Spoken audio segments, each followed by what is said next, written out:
Well, listen to this statistic. According to DivorceGuide.com, 50% of first marriages end in divorce. Many couples call it quits after a series of problems. However, our next couple didn't let their many marital problems destroy their marriage. Instead, they say they figured out the key to a successful marriage. So please welcome me, and joining this morning, Kathy and Joel Davisson to the show. Good morning to the both of you. Morning. Good morning. Good to see you both. I want to start off with this because when I was doing the research and background, you both admittedly call your marriage horrible. Yeah. It's a strong word. What was so horrible about it? Behind closed doors, he was abusive.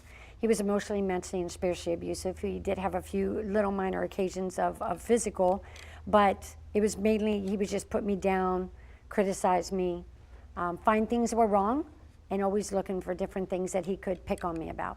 And you say this started after your first year of marriage. After the first year of marriage. Actually, we had a pretty decent first year. It was started in the second year of marriage. When I would want to get hurt about something and I'd want to talk about something, he'd say, no, we're not going to talk about it. He would tell me to be quiet, shut up, don't talk. Yeah, it wasn't good. Which was quite the betrayal, because when we dated, I wanted to hear her talk all the time. I love hearing you talk.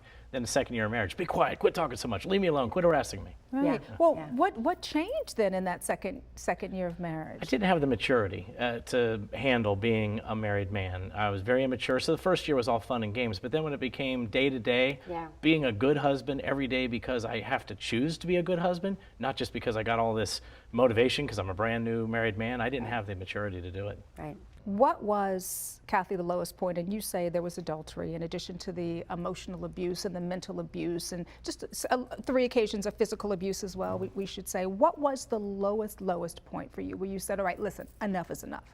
My lowest point was actually when I didn't get closure for the adultery, when he never brought me closure for it. He never really apologized for it. He kind of brushed it underneath the rug.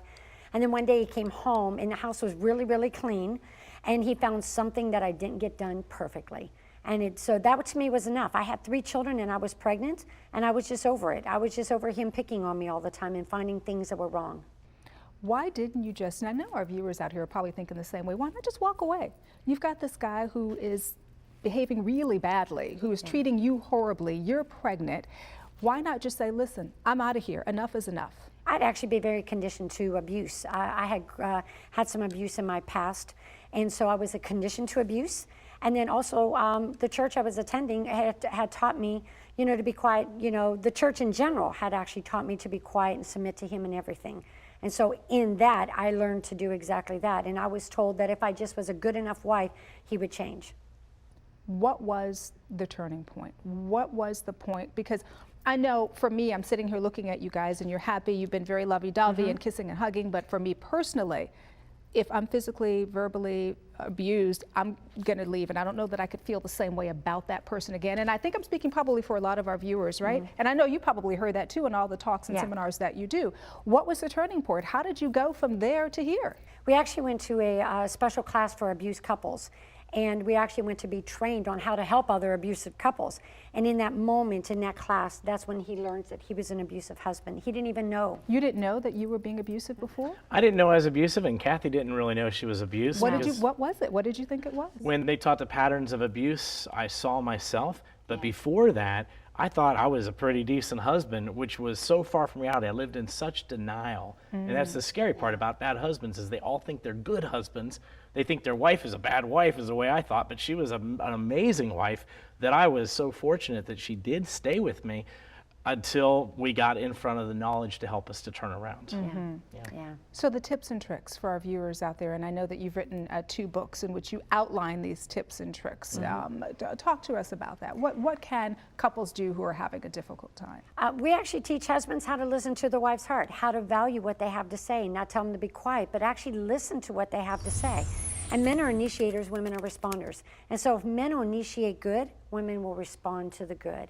But sadly, men are initiating what they want to initiate instead of what a wife needs. We teach men to give their wives 20 hugs, 20 smiles, 20 kisses, 20 compliments every day. That raises their oxytocin, which is the feel-good hormone in a woman's body, which ends up giving him a happy wife. So happy wife, happy life. And if couples go to our website, bestmarriage.com, they'll find the 2 books, The Man of Her Dreams, The Woman of His, and Living It and Loving It. We're working on our 3rd book right now, which is called Our Marriage is Our Happy Place. And thousands of couples have received overnight transformations in their marriages just by reading the books. Other couples need a lot more help, and we have 5-day weekends in Daytona Beach, Florida, which are also talked about on the website, where couples who have extremely bad trouble could come and spend 5 days with us. We allow a maximum of 7 couples to come. They come from all over the country and the world once a month, and we spend 5 days with them, and we send them home to, in most cases, live happily ever after.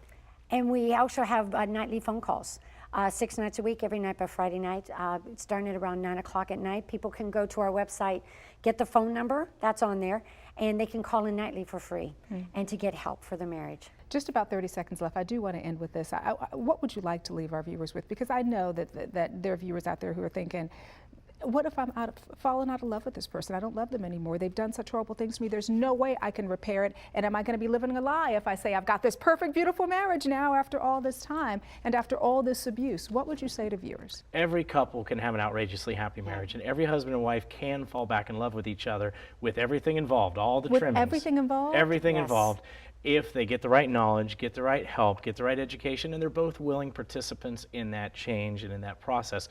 It doesn't matter how bad they are. We've had 100% success with couples, and we get both husbands and wives to say yes to the changes that we ask mainly men to make. Men have to change about 90%, wives have to change about 10%, and every one of those couples can get outrageously happy. And as we like to say, if Joel and Kathy can do it, so can you.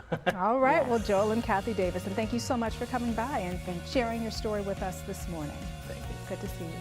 And if you'd like more information on Joel and Kathy or their books, please go to the website bestmarriage.com.